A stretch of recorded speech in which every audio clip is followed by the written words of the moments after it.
ठिकाणी खेळ खेळावे आणि खेळ खेळता खेळता वेणू वाजवावा आणि वेणू वाजवल्यानंतर वेणूचा आवाज कानावर पडला आणि कानावर पडल्यानंतर त्या ज्या दिशेने आवाज येतोय त्या दिशेने भगवंताचं दर्शनाची आतुरता पेगवणी लागावी.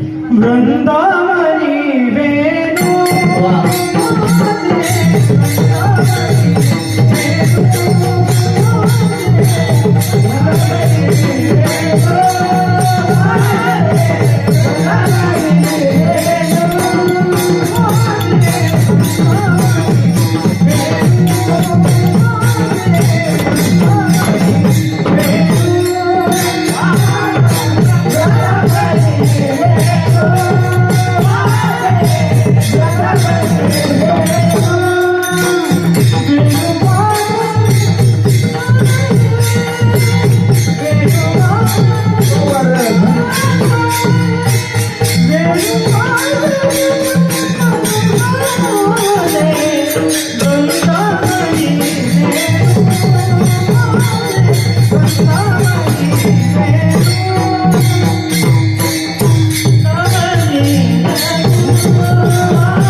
वेणू वाजवावा.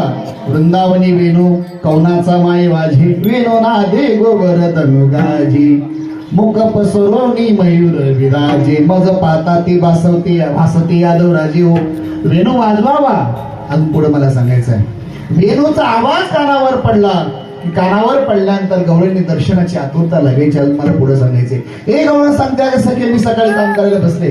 काम करता करता सकाळचं काम म्हणजे महिला मंडळात या ठिकाणी दात घासायला बसत होत्या. बसत असताना ती सखे सांगते अगं मी आज दात घासायला बसते आणि परमात्म्याचा वेणूचा आवाज कानावर पडला आणि कानावर पडल्यानंतर दात घासायचे सुद्धा विसरले. दंत दावनाचा मुखा माझे हात वाद्य वाजता ते नाना परी. याच्यापेक्षा सांगेल दुसरी गवळण सांगते अगं काय सांगू तुला परमात्म्याचा वेणूचा आवाजच असा आहे तो कानावर पडला की पुन्हा पुन्हा सातत्याने आवाज ऐकावा वाटतो. ऐकोनी वेणूचा नाद किंवा भुलविले वेणू नादे वेणू वाजविला गोविंदने. अनेक प्रकारे वेणूचा आवाज परमात्म्याचा आहे. आणि एक गवळण सांगते अगं सखे मी सकाळी काम करायला भरले आणि बसल्यानंतर दिवसभर पाणी आणलं आणि सर्व पाणी आणून हांडे भरले गागरी भरल्या हौद भरला. लक्षात ठेवा.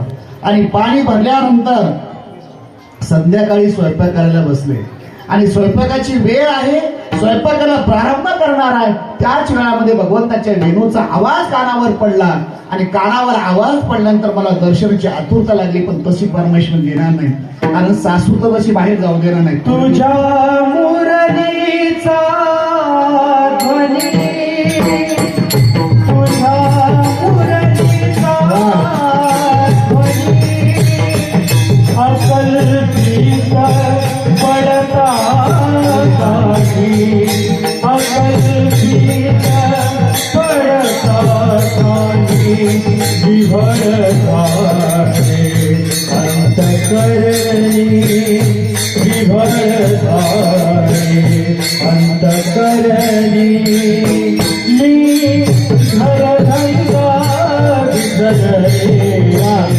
मी घरधंदा विसरले कानाची कशी वाजविली मुरली कानाची कशी वाजविली मुरली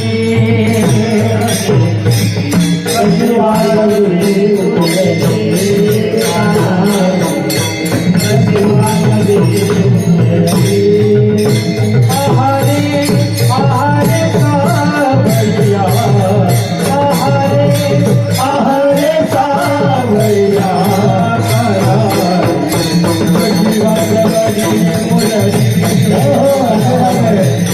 कशी वाजविली मुरली. आहारे सावैया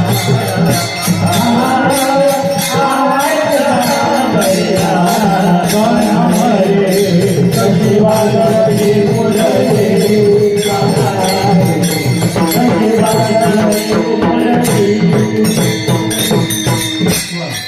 आहारे सावळी वाजविया. कैसी वाजवली मुले. ती गवळण सांगते अगं सगळे मी काम करायला बसले, स्वयंपाक करायचा आहे का. स्वयंपाक करत असताना दिवसभर पाणी आणलंय, मी काय केलं, सासूकडे गेले, डोकं चालवलं. पूर्वी कोणतीही गोष्ट करायची म्हणलं तरी सासूला विचारल्याशिवाय कोणती गोष्ट करता येत नव्हती. पूर्वी सांगायला, आता नाही. आता कीर्तनाला जरी जायचं म्हणलं तरी सुनाला विचारावं लागतं नाही, सासूला सुनाला विचारलं होतं, अगं कीर्तनाला जाऊ का, अंगडीचे महाराज आहे. मी इथलं नाही सांगत, आमच्याकडे सांगतोय, लक्षात ठेवा. पूर्वी सासूचा धाक असायचा. तिनं सांगितलं आत्या पाणी घरामध्ये नाही, स्वयंपाक करायचा आहे. ती म्हणजे डोकं फिरलं काय, डोकं फिरलं का गाणी तर नाही, इथलं म्हणतोय. हा, तिनं सांगितलं का बाहेर झाली काय, दिवसभर पाणी आणलं घरामध्ये, तो मगाशी सांगितलं एक थेंब सुद्धा पाणी भरायचं या शिल्लक नाही. आता कल्पना करा, आपल्या गावाकडं मोकळ्या हंड्यात मोकळ्या वस्तूमध्ये पाणी भरतात का, भरलेलं बोला महिला मंडळ पाणीच भरत नाही आपल्याकडे. आता सुविधा चांगली आहे आपल्याकडे नियम काय, हंड्या मोकळ्या वस्तूमध्ये आपण मोकळ्या भांड्यामध्ये पाणी भरतो. तिने डोकं काय केलं, चालवलं, जेवढे हंडे, महाराजांची भाषा चौचरणी गवळण आहे, जेवढे हंडे तेवढे मोकळे केले का. असं तर आपल्याला बाहेर जाण्याकरता परमिशन मिळणार नाही. पाण्याच्या निमित्तानं, यमुनेच्या निमित्तानं पाणी आणण्याकरता भगवंताचं दर्शन होईल, त्याची मला भेट होईल, त्याचं मला दर्शन होईल. म्हणून जेवढे हंडे, जेवढं काही पाणी आहे भरण्याचं साधन आहे सर्व मोकळं केलं. महाराज लिहितायत, भरलाव लोंडोनी रीता करी घट, मिस पाण्याचे गोविंदाची चट. पुढं काय, हा बस नडधड आणि वहिला आणि बस. महाराज सांगतात ती गवळण चौचनी गवळण.